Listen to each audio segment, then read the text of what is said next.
Good morning and welcome. My name is Andre Donald, and welcome to another in the series of press conferences as hosted by the New National Party. Today with us is the political leader of the New National Party, who's going to be the one who's going to answer all your questions this morning. To all those who have just joined us on the live, top of the morning to you, and to all the media practitioners who have joined us this morning, top of the morning to you also. As I did indicate, in my presence this morning is the political leader of the New National Party, Dr. the Right Honorable Keith Claudius Mitchell. And what is going to happen is that he's going to make an opening statement, and after which the members of the media present here and those virtually, he will be grilled by them, I dare say, in many different areas. So let me introduce this morning's featured guest, Dr. Keith Mitchell. Good morning, Dr. Mitchell. Good morning, Andre, and of course, good morning to all our listeners throughout the length and breadth of the Spice Country of Grenada, Carriacou, and Imani. I believe the last time. Yes. Thank you, Andre, and of course, good morning to all our listeners throughout the length and breadth of the Spice Country of Grenada, Carriacou, and Petite Martinique. I believe it's about a month plus since we had a session of this nature. But I want to make it a clear announcement this morning that we intend to do a monthly such meeting so that to bring the nation up to date as to our views on issues confronting the country and offer ideas in some cases as to how some of the challenges can be met. And of course, to listen to the audience about any areas of concerns as it relates to the work of the opposition, New National Party. I'm becoming, it's right now, as we meet, it is about 1.25 plus years since the last general elections. In other words, the present government has been there literally almost going to 16 months. And it's customary that a new government, must be given an opportunity to find its feet, so to speak. But after a year or 16 months plus, it's about time that we see something tangible as far as the governance of the country is concerned. And I must say that I'm becoming increasingly concerned about the state of governance of the country. After being in Parliament for over 40 years, and I have to repeat that because some of the things I'm saying today is becoming more and more shocking and frightening. A number of issues that this country is having to face that we literally have not seen that in the past. We have had problems, successive governments. But I am a bit worried that some of the decisions that are being taken are decisions taken that have far-reaching implications to the country's future viability and image. An example, the clear deterioration of the governance within the public service is frightening. Previous governments, including previous NDC government, initiated serious resources on public sector reform and ensuring that we can improve on the management of the public service as it serves the people of the country. So lots of resources were spent by successive governments, as I mentioned, NDC, NNP. and systems were put in place. They were not perfect. There were a number of weaknesses still, but there were serious issues related to how things should be done. But what we have seen now is literally a destruction of all that we have worked for and put in place and spent millions for. For example, people have been hired in the public service without any criteria. People have been promoted into top position within the public service, and no one can understand how and why. No explanation has been given. People have been transferred left, right, and center. Not that transferring people over the years have not been done by other governments, including NNP, but the worry is that it appears to be based purely on the basis of perceived political affiliation, which is quite worrying. Similarly, the police force, which of course is fundamental to the stability of our democracy. The police force have been, in my view, based on all that I've seen, it's been literally destroyed in many respects. The leadership of the police force, of course, have been dealt a serious blow, negatively so, by this government. And we have seen a lot of issues of crime, including murders, which appear to be unsolved, or the country knows absolutely nothing about the state of those investigations. I intend to speak more to that later because it's worrying about the image of the country. But the morale of the police force and the public service is of serious concern. And I'm not here to say that the public service or the police force did not have a moral problem under other governments, but this is by far the worst we have seen it. Similarly, the institutions like Parliament. I've been in Parliament, as I mentioned, for so many years. I've never seen this.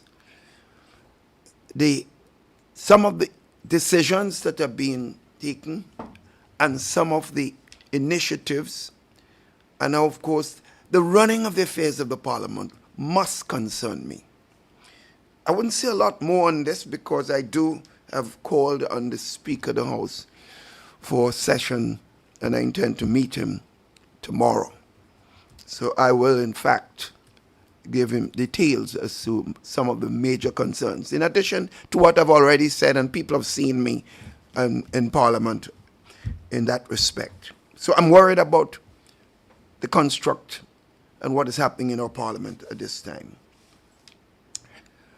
The FIU, an arm of the police, of the security of the country, which was defined historically by regional international observers, one of the best FIU in the region. Today have been undermined, most of the key officers whose political affiliation we did not know. What we knew was the professional work of the police officers. And that institution has been undermined to the point that it's almost becoming an arm of the ruling party in government. I'm also worried about what is taking place with the GIS is becoming literally, appears to be an arm of the political organization in this country. The GIS has comprised public servants. And I don't know they have signed on to pushing a political line of an organization. To the point that GIS is being used to publicize and advertise activities of a political organization, which is not in keeping.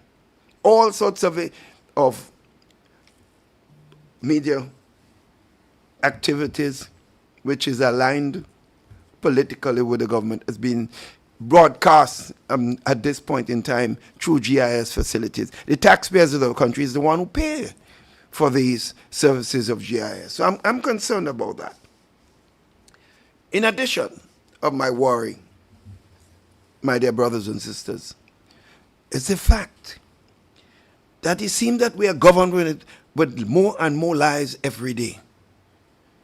It seems like everyone feels that they can tell the nation anything they wish, and there must be no accountability, and the nation has no right, or some of us have no right to even question. Sometimes you get the impression the behavior is almost childish, amateurish, because it does not help the perception of the leadership of the government institution. An example of some of the major lies, and we have umpteen of them. One we call the so-called Polish ambassador.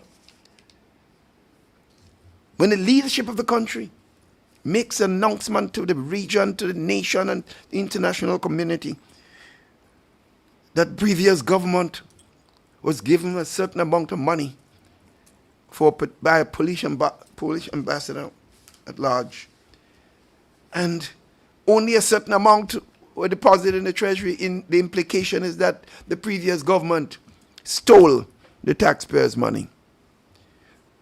I was then, during that period, the chairman of cabinet, and they claimed that they had a cabinet conclusion. So we challenged them. Members of the media challenged them.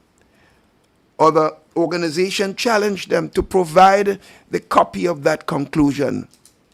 Up to today, not a single word, a major lie by a supposedly responsible person in the country. And they do as if it never existed, but that one will never die. The issue of contract work, we are told that contract work was illegal. And a lawyer is the one saying this. There's more contract work today than even before. And everyone knows that contract work is almost a major area of initiative of government throughout the world, throughout the Caribbean, throughout the region, throughout the world. So clearly another major lie. And no one can say that was because the government is young and inexperienced. No, a lie is a lie. You have to, whether you are experienced, you are whatever, you are now a serious position of governance in a country. You cannot be telling such blatant lies. The Imani was told that they would get major additional services. And of course, many of them become permanent. Today, many of them are home.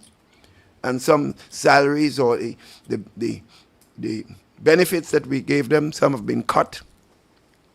And you wonder, what was the purpose? Making these young people feel that at this level we can't be trusted. Another major lie. Even the issue of free services for schools, which is obviously another lie. There's a portion of services given that the government, historically, government have been providing help to schools, free tuition, free services, free this and so on. But to tell people that you're now getting free and to find out that those who cannot afford to buy basic services to go to school, to transportation allowance, to be able to have a meal, nothing has been there for them. Under previous government, there was systems put in place to aid the young people achieving a level of education, because we have to accept it. Although this government seems to imply that we shouldn't talk about poor people. I saw the government side pounding the table when they were told that NNP loved to talk about poor people because we want to keep people poor. I've never heard something more ridiculous, uncaring, lacking empathy than this. And to see them pounding the table, young men and women who I assume came from poor families, supporting such a statement, it's frightening. But that's the nature of what we have today. But that's another lie about the schools. And I had a program this morning where that was being articulated by my former Minister of Youth, Minister Kate Lewis, challenging the government about that position. The issue of, we heard that the NNP, they did not have problem. They had problems with medication at the hospital because the NNP did not pay. They owe $2 million to the OECS medical facility. Another clearly total lie. The implication as if we did not pay what we had to pay. The OECS facilities, they obtain services for governments and we pay them as the bills come in. So it's normal to owe something. But even if we did owe, the previous government, NDC government, when we came into government in 2013, owed $8 million. And we didn't make noise, and we didn't make excuse for not having basic, fundamental, life-saving medication as an excuse. We did not do that because we don't think when you're in government, it's about providing services. Blaming the opposition and blaming the previous government does not solve it. The reason the government was removed, people felt that the new government can, in fact, improve on what we were doing before. So to keep blaming the government and showing weaknesses in all areas, or most areas, is fundamentally flawed. Another policy governance issue is the victimization. There's something called, and a serious leader in the government, in the leadership area of the government, talk about what they call restorative justice. What kind of language is this? In a small democracy as ours, in any democracy. Implication is that we come here to victimize and hurt people based on what they perceive relationships of the past. The firing of workers, hundreds of workers on the breadline today, summarily fired. Sometimes they just get a letter today for a few days later not to come back to work. As if these people are not Grenadians who are not paying taxes. As if they have no family, no loved ones to care for. These are people, in many cases, who are poor and vulnerable. Let me keep repeating the word poor and vulnerable. I love poor and vulnerable people. This is what I'm hearing. Nonsense. But I'm making the point. How could we seriously not understand that you cannot be in a small environment like ours? This is a family society. You victimize one, sometimes you victimize a village. But this is the policy of the government. And they seem to be extremely happy. When they're boasting about getting rid of people, they seem to be extremely happy. Throwing people from the breadline is what they call restorative justice. It's unfortunate where we are. So I'm concerned, in a general sense, about all these issues.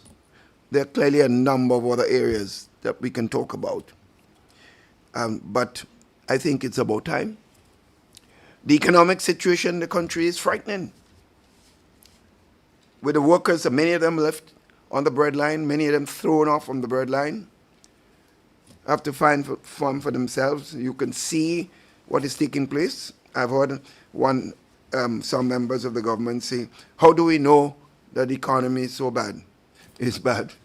Well, if you live in Grenada, you don't need some economist or some mathematician or someone to come and give you numbers about what people are feeling in the country. If you're representing people and you walk around and you just move around, you ought to feel the temperature in the population. It's not difficult. It is not magic. It's not an intellectual exercise. So it's a bit amazing to hear someone saying, how do we know? Just pass through the streets where you normally see people gathering and doing things and helping themselves, selling and buying and so on. And it's dead. And this is something you see all over the place. Every single area you go to some of the churches, they tell you the collection boxes are lower, much lower today than it was to be before.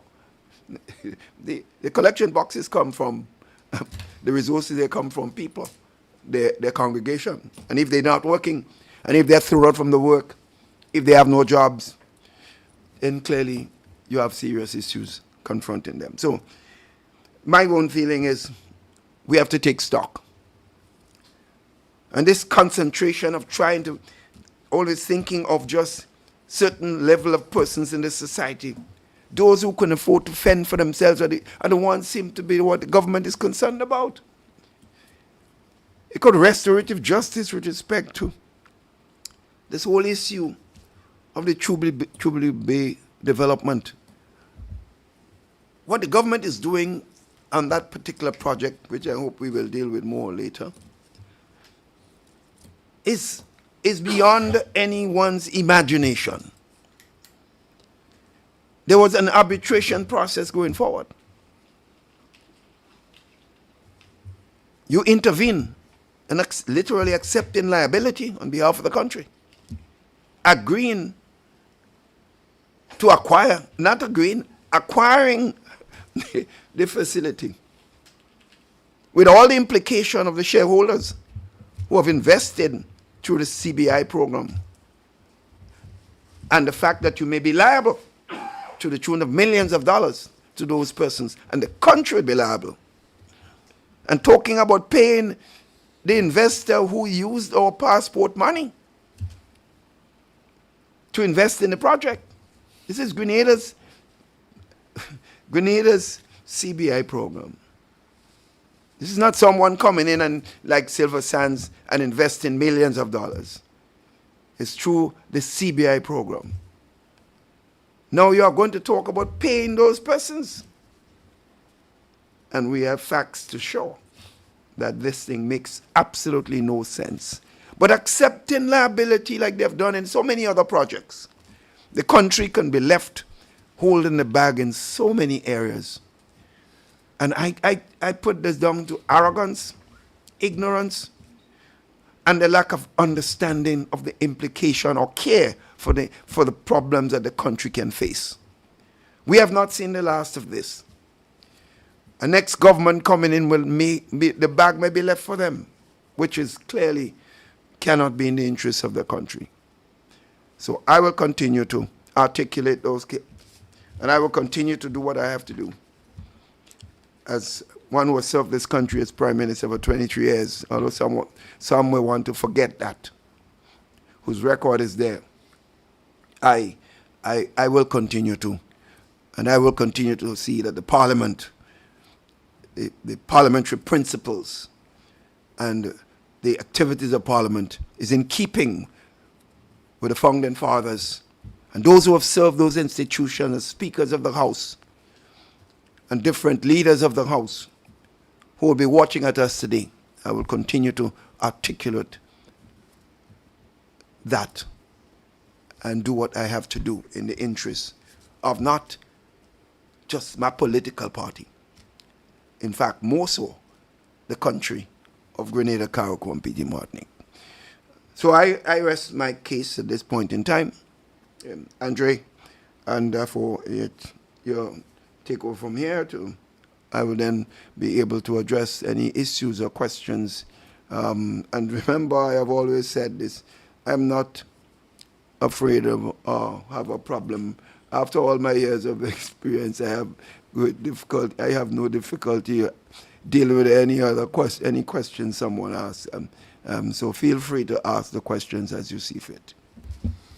Thank you very much, Dr. Mitchell. And it's about time for me to lay the ground rules. But just before I do that, Dr. Mitchell, I could say, well, based on all the information that you've given us for the past 15 minutes or so, I could say to the guys, let's wrap it. Let's take a wrap on this because this is enough information for the next couple of weeks. And that is based on information that one normally gets from government because you don't really get any information from them. So what you have said in one morning or 20 minutes, 15, 20 minutes in one morning is what is more than what they would have given the nation in more than 10 months. But nonetheless, we have a guest online here. We do have a guest from WeFM. Oh, no, we don't. I thought we did have somebody here from WeFM.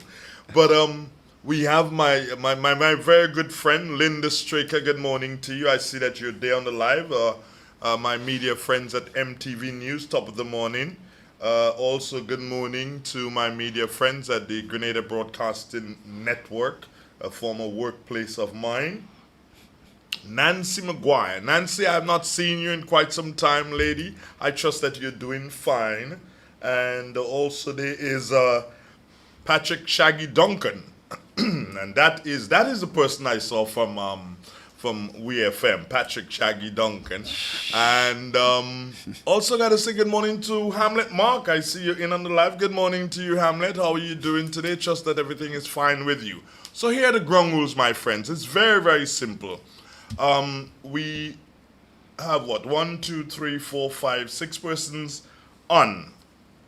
And what is going to happen is that we are going to allow you, when you raise your hand to indicate who wants to, we allow you 2 questions to start with going forward.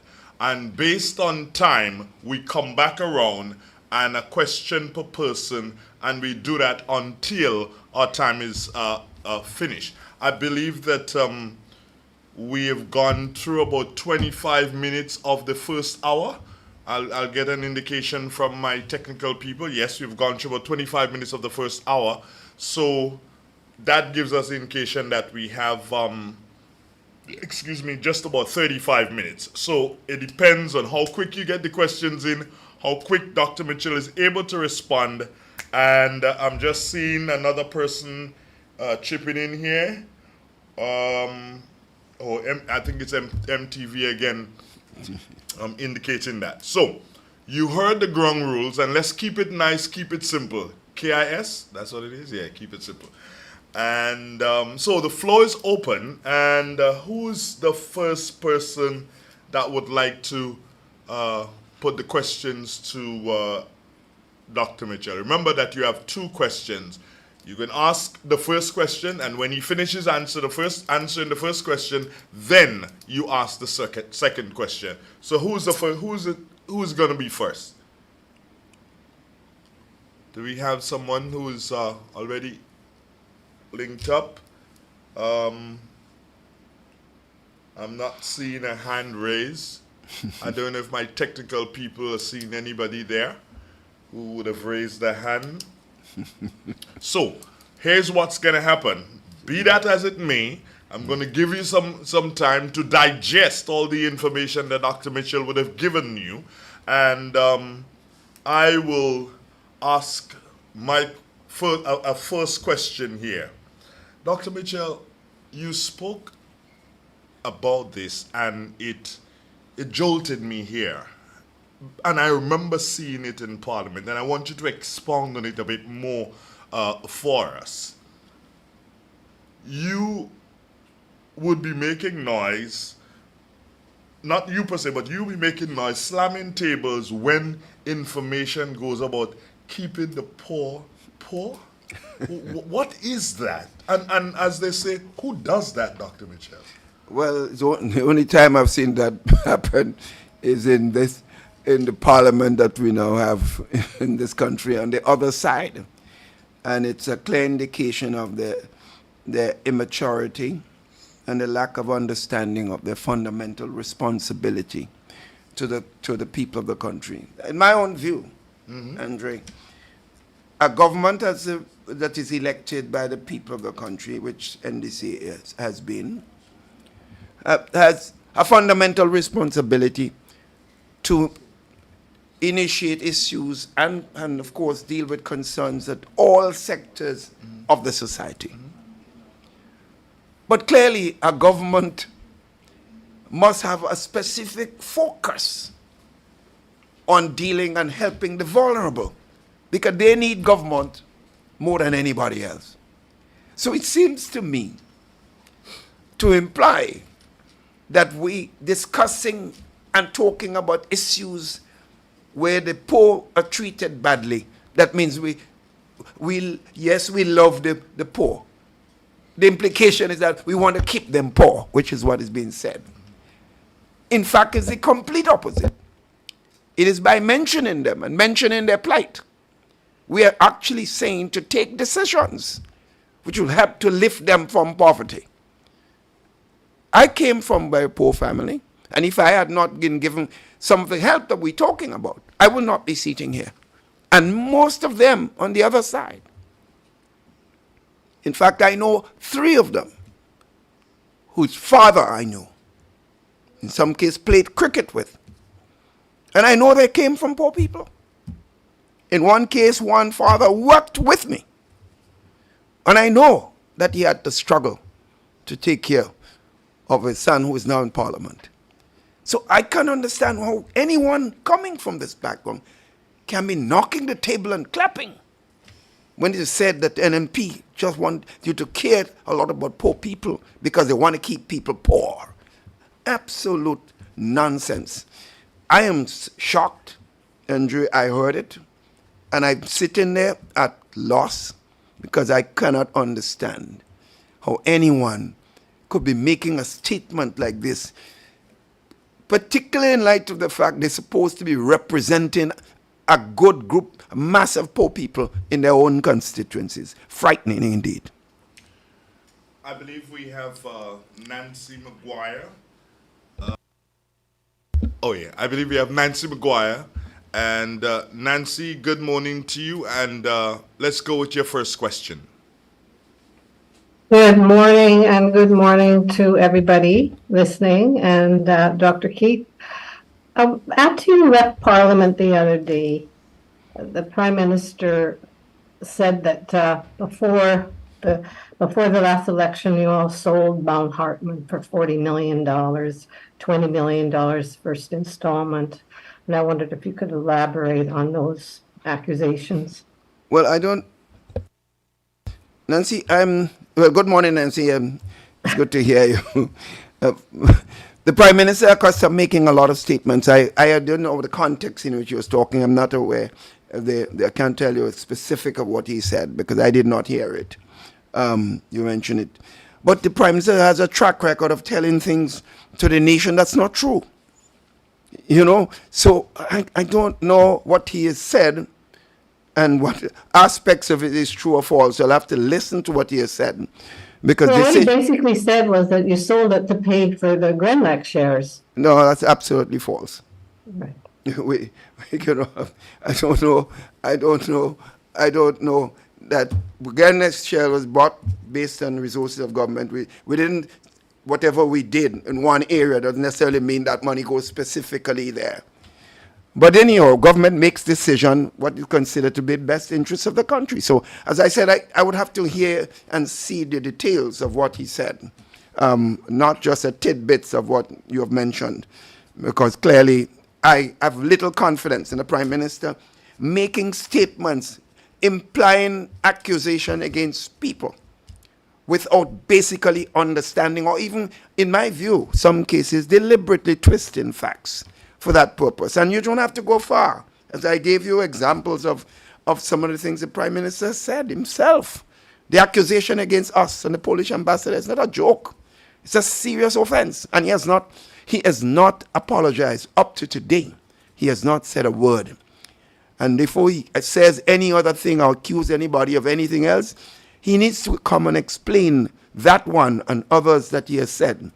Contract work is illegal and so on. Talk about that, and then we will start listening to you in other areas. Until you do that, it's very difficult to seriously take anyone who makes statements like that seriously. Nancy, your second question? Yes, sir. On the ground, you're on the ground and you're hearing a lot from people, and that's where you're picking up a lot of the information about the status of people's families and such. And on the ground, I trust that's also part of the NNP getting itself organized on the ground. So may I ask a question about that, sir? How is it going?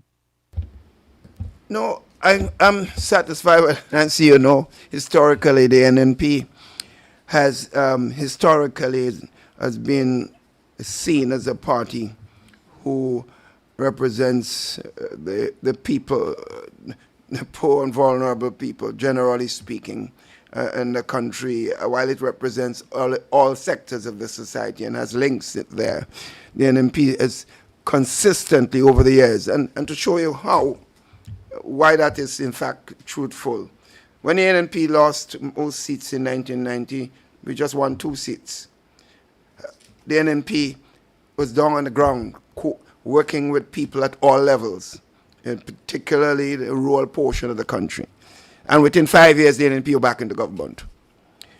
In 2008, when we lost government, the NNP went back again on the ground. And within 5 years, the NNP won all seats. So we are now in the process again, working with people at all levels in the society and organizing. That's why, Nancy, we've been consistently saying there's some people in and out of our own political party that have been advocating convention. Convention what? You lost an election. Clearly, you lost the ground, because we literally gifted this election to the NDC. They didn't actually win. And it was our fault in the lack of organization and the lack of contact with the ground that we lost. So to go and have convention without organizing your party and putting systems and structures in place, it would be absolutely politically backward and foolish. And the NNP will not operate in that manner. So we are on the ground. The work is taking place.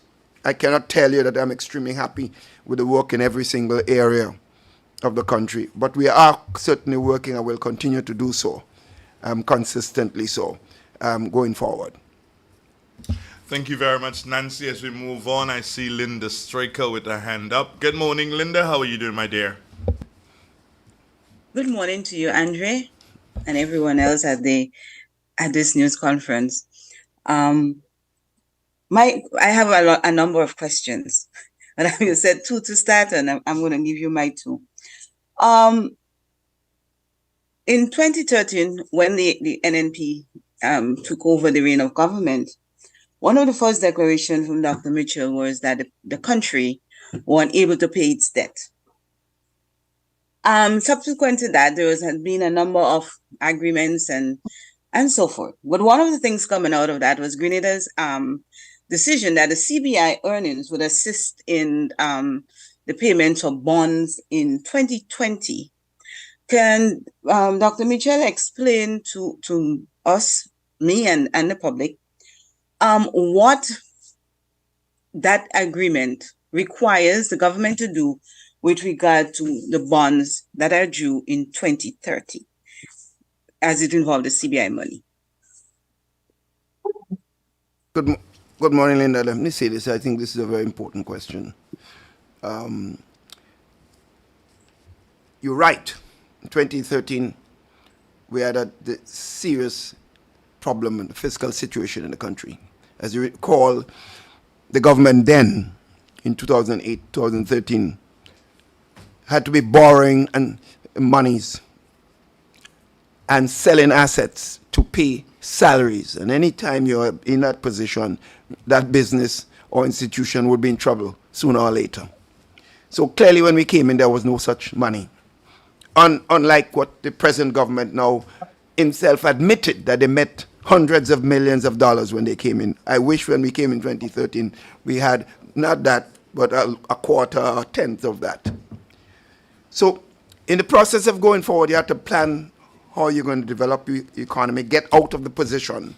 So we involve stakeholders at all levels, the unions, the business community, the churches, and all institutions, non-governmental organizations, because we say this is our country.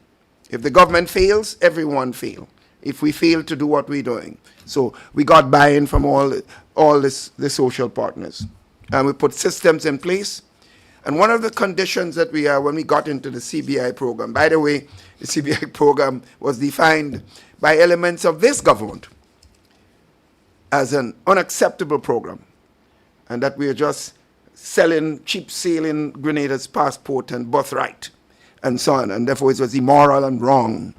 Well, it's strange to see the same government, a party that said that, with its leadership at the time, and now today selling about 3 times or facilitating about 3 times the level of applications that our government did. In fact, we were very thorough in terms of the security checks before we apply. But one of the things we did, and we said, grant money that we receive, CBI resources, a good percentage of it must go towards meeting our debt, that the bonds and so on you mentioned, and other debts that we have, and to do capital projects, not to invest into recurrent expenditure. In other words, the government must manage itself with its tax revenues and other resources of government to be able to meet its fundamental recurrent expenditure and to have savings that you can add to the grant and CBI resources that you receive to do capital projects and to meet the debts of the country. That is what we did. And that is why the government moved, Linda, from a debt to GDP ratio of almost 110% to almost 60% within a few years. In other words, we were not looking just at NNP's time in government. We are looking at the future of the country. So our children and grandchildren's future will not be jeopardized. So what you're seeing today is complete opposite. We have seen increasing levels of expenditure that you find very frightening. The travels of ministers and some members of the government side is about twice, 2.5 times that what more than 3 times, sorry, of what the NNP used to be. Our government ensure that when you travel, there must be a basis for that travel. And the cabinet had to approve it. And ministers have to defend that travel if it's going to cost government. But appears that all that has gone out of the window. And therefore, we are facing a situation today, Linda, that is pretty frightening as far as these issues are concerned. I'm worried, and I said at the beginning, I'm quite worried about where we're going as far as the development of the country is concerned. Second question, Linda? Yes, my second question has to do, last week was the upper house. At the recent lower house sitting, they approved the main item on the agenda was the supplementary budget of 143 million. 48. 40, right. So you have the figures correct. Yes. Among that were, in your deliberations, you described it as the supplementary with the most or the biggest additional in terms of seeking new money. Yes, yes. I think there are a lot of people who do not understand what you would have meant when you say that. Can you take this opportunity to explain what is a supplementary budget, and two, why did you say that this was the largest in terms of additional revenue? A supplementary means what it says. You plan to do certain things and you have certain amount of resources to do that. And during a period of time that those issues have to be dealt with, you realize that there isn't enough resources, right, to do that particular activity or activities. So you supplement your original revenues with additional resources, and the question is where it comes from. So that is what you mean by supplementary resources. That's what you mean by that. No, so I was making the point. A budget, Linda, talks about all ministries. It projects revenues and expenditure for all ministries. And it shows where the revenues are coming from, how you get savings to do capital projects, as I mentioned before. So it means, therefore, that as you move forward in terms of the revenues that you have, that if you have to do additional activities, the government, therefore, has to come with additional resources. And the question is, where does it come from? Now, if you have some areas, particularly like the Ministry of Works, for example, or the Prime Minister's ministry, any ministry, you might realize by the time you are now at the 8th month of the year, you did not spend all that you had projected. I mean, there would be savings there. or some activities that you plan may not be done again. So that means you have some savings. So what you could do is reallocate those resources to any additional areas that you need resources for, as I mentioned, to supplement. So that is therefore not a problem, because you're not bringing in, you're not getting additional resources in terms of expenditure. You are using the resources that you already budgeted. So it would still come under supplemental budget because you're moving it from one area to another. But it's not a problem. Similarly, if you get grants during the year like we used to get, or you have extra revenue from CBI, you bring that into the system. That's grant. So that's not additional resources because they are grant support. But if you go into loans, as the government has predicted, if you go into taking further loan, that you take in additional resources. It means, therefore, you put in more burden on the country. And that is where the problem is. So while you may have $148 million, suppose the NNP was in office, you have $148 million in supplementary budget. But we would have gathered savings in several areas. So you might see a minimal amount of asking for additional resources. Similarly, in this case, we did not see that. The government did not even understand that they could have moved resources from one area and make the fiscal situation look better. In fact, we were advising them, Linda, to take that route to make themselves look better and to make the country look better. But clearly, my own impression, they did not understand. They did not understand. And I'm quite worried, because you must have NDC. The NDC was in government several times before, at least 2 occasions. And I'm pretty sure there must be elements in NDC in the past who understand this. So if this present bunch was even talking to elements in NDC in the past, I'm pretty sure that they would have been able to advise them about these basic and fundamental principles of management of the country. But it appears the level of arrogance mixed with the level of ignorance is a mixture that's almost like a bomb. And it's frightening and affecting the lives of the people. I would suggest to them, they wouldn't have taken any advice from Keith Mitchell or the NNP. So we're not expecting that, because that we have seen the attitude of behavior. But then I'm sure there are elements in the NDC in the past. I wouldn't call names. If they asked them, they would prepare a better supplementary budget. They'll prepare the management of the country would be better. I'm not saying it might be satisfactory to NNP, might still have views on it. But certain basic and fundamental things would not be done. So Linda, I hope I have given some clarity, and I thank you for bringing this up, because I think it's an important point that needs to be raised. But before I go, I just want to say to you, I heard you've been described as an NNP media person. I don't know, I've never seen your application, so I'm still waiting for it, because I know when we were in government, we had problem with you. So it seems like, but that's a good place to be. When one is in government, they have problems with you. When they're in opposition, they don't have too much problems with you. That tells me something. You are in the same vein of the Leslie Pear and the Alistair Hughes, and that's a good pathway to be. Take care. All the best. All right, Linda, we'll come back. Okay, Linda, we'll come back to you again if we do have the time.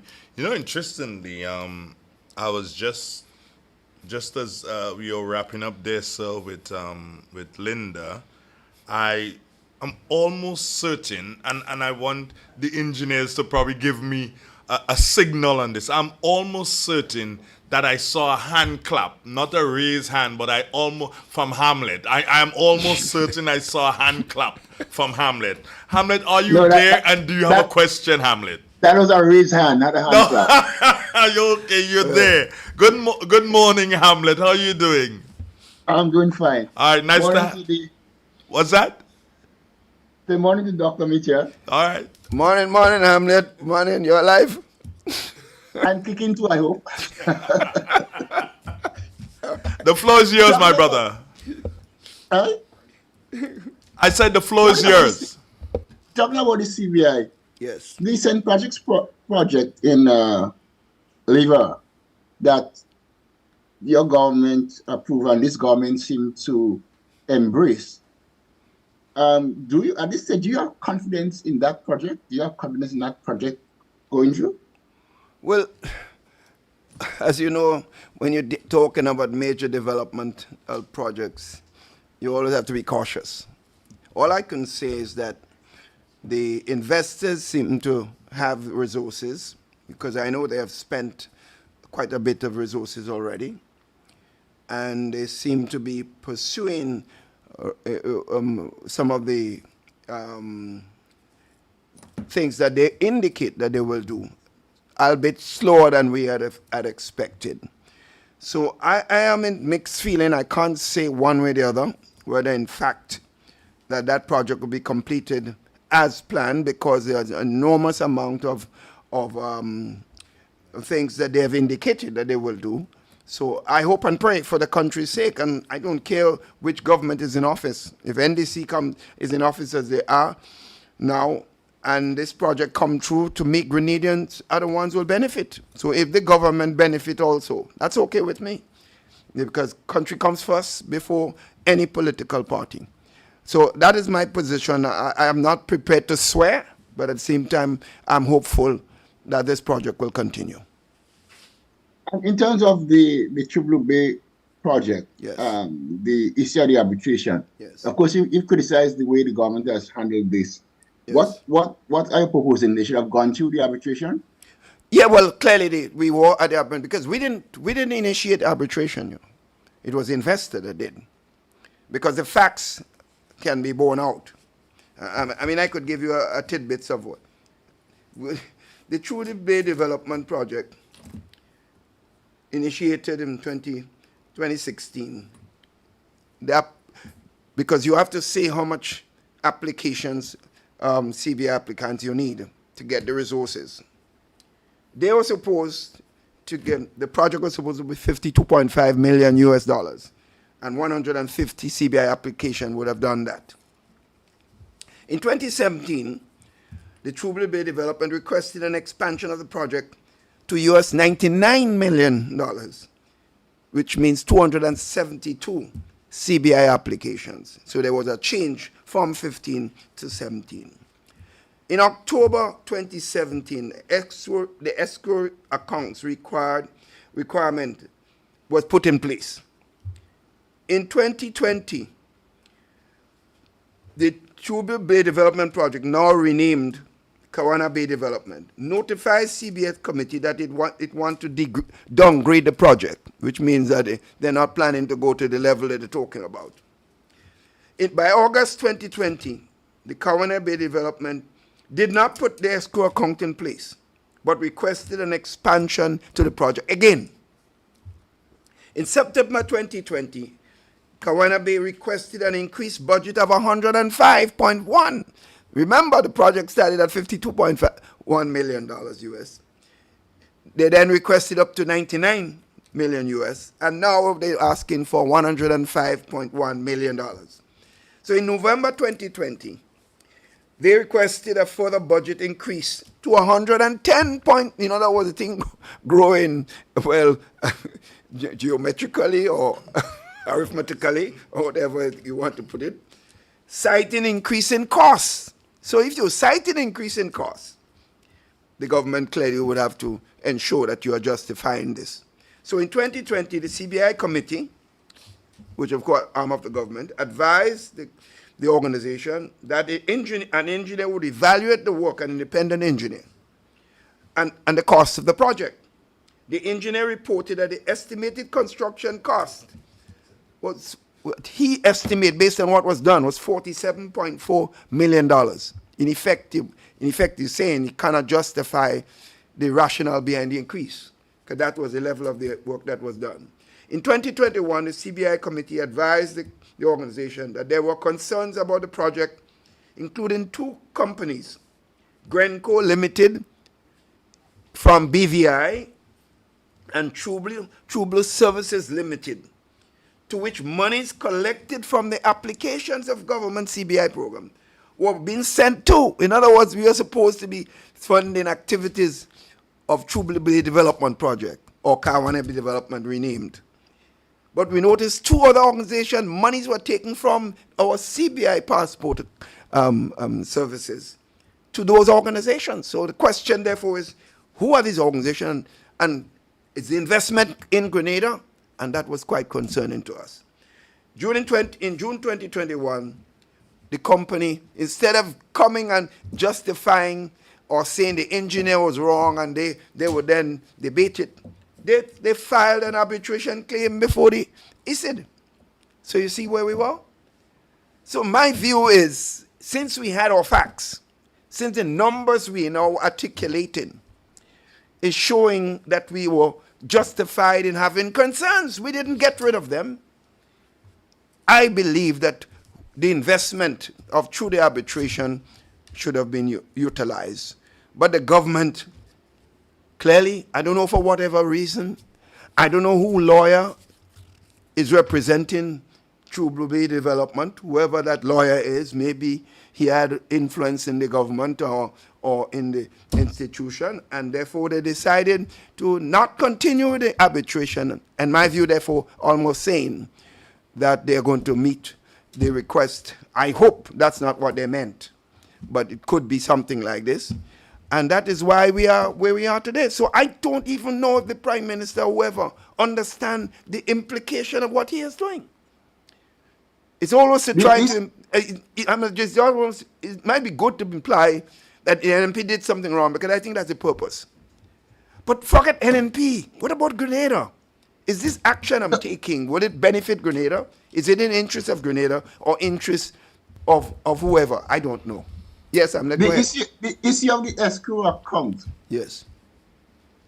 My understanding is that they were allowed to have one outside of the country. Is that correct? From your knowledge? I'm not aware of that. I'm not saying it's not, so I don't. It's possible, but I can't verify this. Hamlet, just let me let you know that I only allowed you that third question, sir, because Dr. Mitchell said, "Go ahead, Hamlet." All right, so I don't want anybody to think I have different ways of dealing with them and you, right? Yeah, but just one quick thing, another question. Yes. I know we run out of time, and Yes. folks are here. Dr. Mitchell had said at the beginning that he's not afraid to answer any questions. Yes, We've been of course. trying to get him to do an interview, and when there's more time, because I don't want to hog everybody's time, and we hope you can commit here to do a full interview with us. We'll give him a full hour. Well, don't ask me about my private life. No, that's fine. No, that's fine. Well, I'm telling you, I have experience. No. I'm telling you, you have to have control over those who you put in place to ask questions. Who is going to do the interview, Hamlet? Well, I'll decide that internally, but I mean, I want a commitment from Dr. Mitchell. Well, I'm not Dr. Mitchell's manager, so I guess you'd have to speak to his manager. Not only that, he used to be talking to me. I don't know why he's afraid to talk to me. I remember my private life is pretty straightforward. It's not very complex. Yeah. So I guess, Hamlet, what the goodly gentleman is saying, give him a call. You there? Yes. I will give another call. Whatever it is, give him a call. Call me. Okay? All right. Have a nice day, brother. Take care of yourself. We have not had any from GBN, neither from Shaggy. Shaggy, good morning to you. MTV News, I haven't seen you raise that hand. Linda has her hand up, so I am going to go to Linda, and if any other entity would like to raise a hand while Linda is going ahead, I'll be happy to accommodate you after Linda. Linda, to you, one question. Thank you. My question is, can Dr. Mitchell give us a status on the Public Accounts Committee of the Lower House, and at the same time explain what borrowing at the end of the budget, the estimate when it's presented, there is also that budget authorization, and then last week we would have seen another budget authorization. So can you just explain what's the difference between the two and the status of the Public Accounts Committee? Well, as you know, I was named chairman of the Public Accounts Committee, but no discussion was held with me. Announcement was made. I made chairman. Turns out that in keeping to the spirit of the announcement on the composition of the Public Accounts Committee, no senators. The Public Accounts Committee is supposed to be comprised of members of the lower house. But because the NNP had a 15-seat majority in 1999, we tried to say, well, look, we still need an accounts committee, and therefore that's how we incorporated through Parliament. But the government come into office now and decided they're going to just forget what was traditionally accepted since 1999 and before 1999. And had senators, in fact, 2 senators were on that. So I basically raised objection, and I can't tell you at this point in time who are the present members of the. I'm waiting for a final decision as far as the composition of that Public Accounts Committee.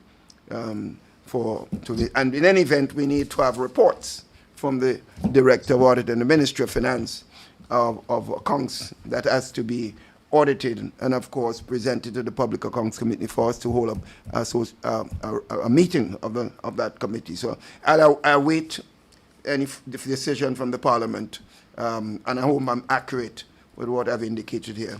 I can just say what I think I learned from what has taken place so far. Thanks, Linda. We go back now to Nancy McGuire. Nancy, good morning again. Hi, good morning again. I wonder if, Dr. Keith, if you can elaborate, excuse me, on what you're seeing happening with the Imani program.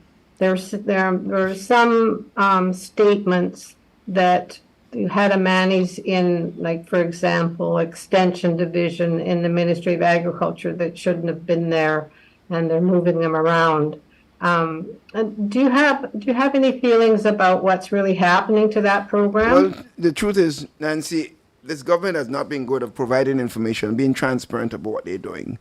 A lot of the things I get, these sort of rumors that you hear being said by and Imanis themselves who come to you and complaining of how they've been treated. In some cases, as I said, the stipend have been reduced without any explanation. Some have been asked to stay home for a period of time and so on. So it's something, I think, what I try to do, Nancy, is to ask a lot of questions, and they force the government to answer. So it seems like that's an area I may have to ask another question, but you know some of the issues related to that. So I cannot give you any absolute facts. All I know, there's serious concern, and a lot of the young people, many of them I may assume voted for this government, are now absolutely upset with what is taking place as far as their future is concerned. Nancy, do you have another one?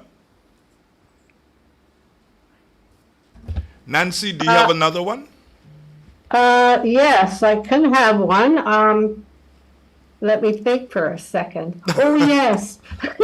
Sorry. On the debt to GDP ratio, I know you expressed concern about how it could get worse with all this extra borrowing. How much time do you think it is before it's going to get to these, this critical stage? Thank you. Well, for one, the debt to GDP ratio is a ratio, and it says what it is. So if you increase your debt and your GDP has not grown correspondingly so, and the GDP is based on sum total of all activities of the country over a particular period, it would mean that that ratio would get bigger and bigger because the numerator is getting bigger and the denominator is not growing correspondingly so. And that is why I'm making the point. This idea of going to borrow $100 million US from Saudi Arabia, and I try to explain to the government that the GCF, the Green Climate Fund, because of the way we have been involved in that activity, climate change, generally speaking, and the leadership of Simon Steele would have earned him a top job at the United Nations. We are able to get commitments for grant support for the same activities that the government is now thinking of going to Saudi Arabia. The parliament has now approved it because they had the numbers. So I don't know when that actual loan will come, but I don't think Saudi Arabia is giving grant. The Prime Minister brings, the government, sorry, the President Minister of Finance brings the motion to raise $100 million loan. He does not explain anything. He doesn't say what the interest rate is, how long the money is for, and the terms for the loan. But the Prime Minister gets up and he says, afterwards, I understand that he's hoping to get not only loan, grant and loan, or maybe grant, That's a wish thing.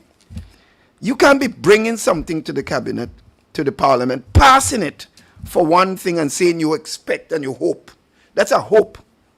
But again, the lack of experience, the ignorance I see displayed at the expense of the country is frightening, because I'm quite sure that if those who brought this to Parliament had asked a question of members of their own party who served in government before, they would have advised them properly.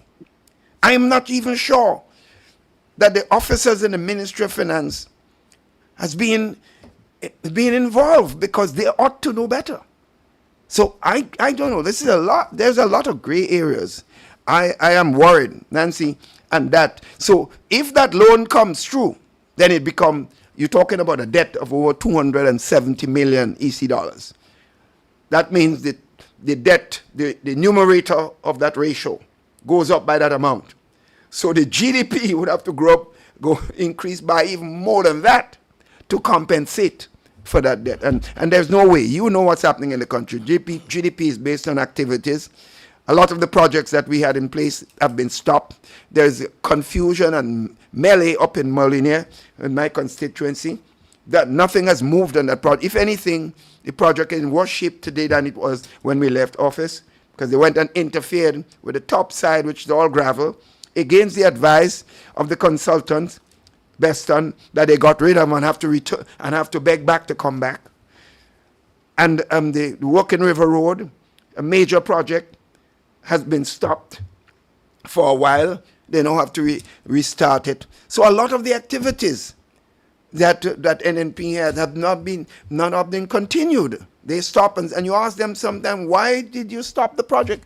The truth is, I have not really got, in many cases, a sufficient answer. All kinds of rationale have been given. So I am saying the GDP cannot be seen as growing the way to compensate for the loans that are being applied for. I can't say it has been received yet, so I don't know.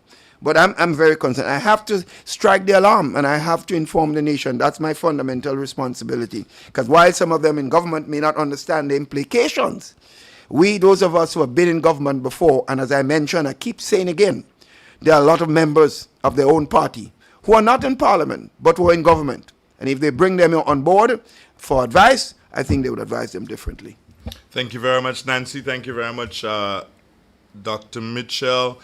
I see we have Hamlet raising that hand again. So here's what's going to happen. Hamlet, we're gonna come to you for one question, Hamlet. You are going to be given that opportunity, one question, and no sneaking in another. And then I will do the final question, and then we'll wrap up. Hamlet, let's go with you, brother.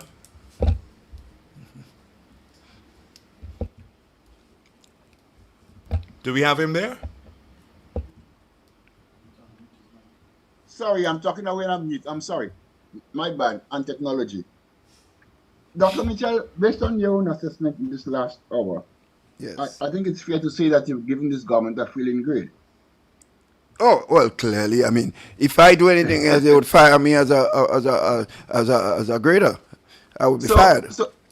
So it means you have to get your party ready to govern again. What are you doing to get your party ready to govern again? Somebody asked a question. Maybe you missed that question. Somebody asked a question about the level of organization, and we said we are. Is a convention at hand or anything like that? Convention is just part of that process. It seems like some people's concentration is convention. To be fair to the nation, you asked me a question. Let me answer. All I'm hearing from Hamlet, all I'm hearing from certain people. When is the convention? I'm saying the convention. Let Dr. Mitchell answer you, please. No, Andre. Yeah, but hold on, Hamlet. If you ask him, hold on, Hamlet. If you ask him a question and he's trying to answer, and you keep cross-questioning while he tries to answer, then my program here now will sound confusing. Hold on, Hamlet, please. Please, Mr. Mark, yes, I know how the thing goes, but guess what? I'm wearing a different shoe today. So, Mr. Mark, can you please allow him to answer? Andre, stop that. I know how to turn down the volume and talk, you know. For your own credibility, Andre, stop that. No, it's not about credibility. I'm saying to you, if he's answering you, then you allow him to answer, and then I'll probably give you... I'm trying to refocus the discussion. Come on, Andre. That's not a discussion, Hamlet. That's an argument. Andre, you do that all the time in your station. That's fine. Okay, Hamlet, go ahead. Go ahead. I'm being nice. Go ahead. Go ahead, Hamlet. Andre. Go ahead. Hamlet, go ahead. Doc, sorry, but Andre don't get me upset. I like to see two media men fight. I love that. This is Andre's absolute nonsense and BS. Yes, Dr. Michel, I was asking. And organizing a party and a convention is a crucial part of that whole discussion. Yes. Isn't it? And why it's so upsetting to you? So, no, you found I was upset? No. You say I know. No, I wasn't upset. I was giving you what appears to be the process. You have to organize your party before you go to a convention. The convention is a final event, right? So, because especially when you're talking about probably changing of the guard, and that's possible. So the organization must be in place, and the executive of the party, the leadership of the party makes that decision. But I get the impression that some people, they believe that one of us or two of us in a party makes the decision on the date for a convention. When the general secretary and the organization of the party reports that we have the party groups are in place, with the officers and so on, and structure in place, then we will proceed to a convention. But we would not be moved and to have a convention because some people's personal interest is behind a convention. The party has been successful. Can you come to argue, Dr. Mitchell, that some people's personal interest is against a convention too? By the same logic you give it. No. Those who, because the party, don't forget, the party is the one makes the decision. Some people outside the party wants to make a decision for the party. The party has been successful without these forces that want to push it in one direction. It's been 30 odd years of success, Hamlet. 15 seats 3 times. And the party does not need the advice of some of those who tell it what to do. The leadership of the party will make that decision, and it will not be moved by elements who want to see destruction. We will not be moved. We will do what we have to do with delegates of the party who has been successfully helping us over the years. We have people who have left our party before the party became stronger. So I'm not worried about our party. We will do what we have to do. And I am not upset. Maybe you might be more upset than me. But I am not upset because I firmly believe the NPP in a good position to do what is right. We lost the election because we failed ourselves on the ground. If we go to any serious activity without reorganizing our party and preparing the party properly on the ground, we will be failing our delegates and failing our institution. If elections are called tomorrow, then you're not ready. Well, you could say we're not ready. Well, listen. Our election was called before when people were not expected. You got ready? you may not be 90% or 100% the way you want to be, but you have to be probably more ready than anybody else, and you're still in good place. But thank you very much, Mr. Mark. It's about coming. I Thank you will very let- much, Mr. Mark. It's coming to that time when I have to wrap up. I apologize, and let's hope we can connect another time, okay? Thank you very much, sir. And Thank Hamlet, you. we Have a will, nice we'll have an opportunity. You said you'll call. Yeah, you have to call. I'll hear you. So, I'll call you. all right, okay. Normally, at most press conferences, Dr. Mitchell, that you will attend, they'll probably say, well, Dr. Mitchell, you can have the last say. No, I'm going to have the last question, so you'll have the answer, of course. It'll be your last say still. And I could not come here this morning, sir, and not speak to security, and not speak to security as it relates to the country's image and to the whole issue as it relates to Janti and what has happened and what is transpiring. And it seems that if we going forward, then we drawn back. What's your take on the whole Janti situation and our security, sir? Well, my concern is about what we see happening today, the amount of murders that's been occurring in a very quick pace of time must concern every citizen. It has to be concerning to the government, I would hope. It could be concerning to all sectors of the society. And what is frightening is there's a muted thing going on in the country as far as these incidents are concerned. Someone is killed under strange circumstances. Rumors are plastering the ground about who may be involved, but not a word from the police, not a word from the Ministry of National Security. It must be concerning to us. I have written, I'm not just talking, the Janti thing is a clear case, but there are others. The death in Telescope, there are others in different areas, at least 4 of them. And strange circumstance, the death of the client daughter. All these things are on people's lips outside there, and they're concerned. These things never happened before. And the question is, what are we doing to solve it? Because especially when some of them are given international publicity, the image of the country is at stake. And I find the fact that you're hearing nothing, Andrew, is quite worrying to me. And I took the pains, and I went and wrote a letter, open letter to the Prime Minister. And I did it so because I wanted the public to know that it was written. I have heard nothing. I said, look, it is not the first time it has happened. I offered advice to ask the British Scotland Yard to come in and investigate. You could ask the FBI, both of them or one of them.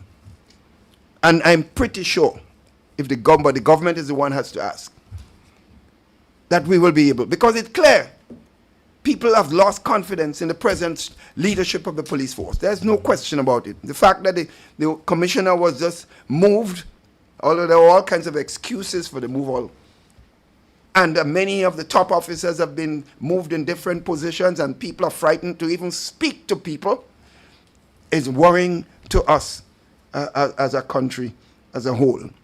So, because way back in the 60s, there was a certain gentleman who was killed here in Grenada, a British citizen, and they appear not to be making progress.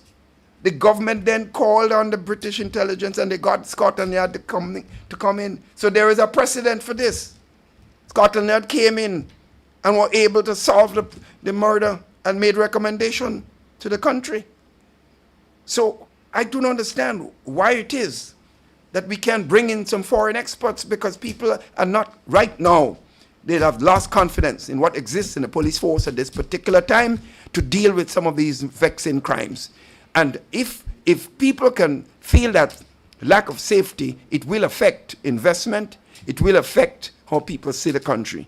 And as a citizen of this country and a former prime minister, and of course leader of the opposition, I must express those views.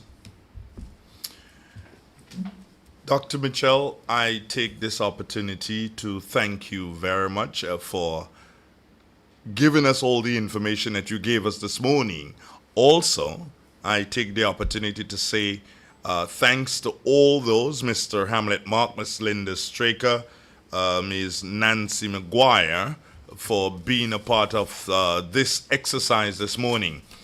The important thing is that Dr. Mitchell did say that he's hoping to make this a once a month activity, but I'd like to quickly sneak one in here. Sir, is once a month activity, is it going to be Dr. Mitchell always, or are there going to be other members of your party? Other members would be involved. Other members of the Yes, party very will be much, involved. yes. Great.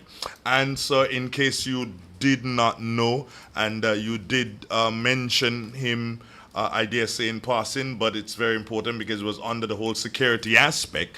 You did mention about the young man in telescope. Yes. I believe that the funeral is today. Yes. And we take this opportunity to extend sympathies to the family members, the relatives, the friends, and other neighbors in the telescope area. We understand your loss.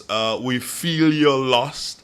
And we are there with you. And we wish you God's greatest comfort at this particular point in time. So, as I said, it's time for me to say goodbye again, and thank you guys so much. Thanks to the technical team, Nazim Benjamin and Sheldon Scott. Thank you so very much. The members of the office management team led by Marcella Campbell. Thank you so much for everything that you guys would have done to make this possible on this morning. Take care. God bless, and hope to see you pretty soon. Bye now.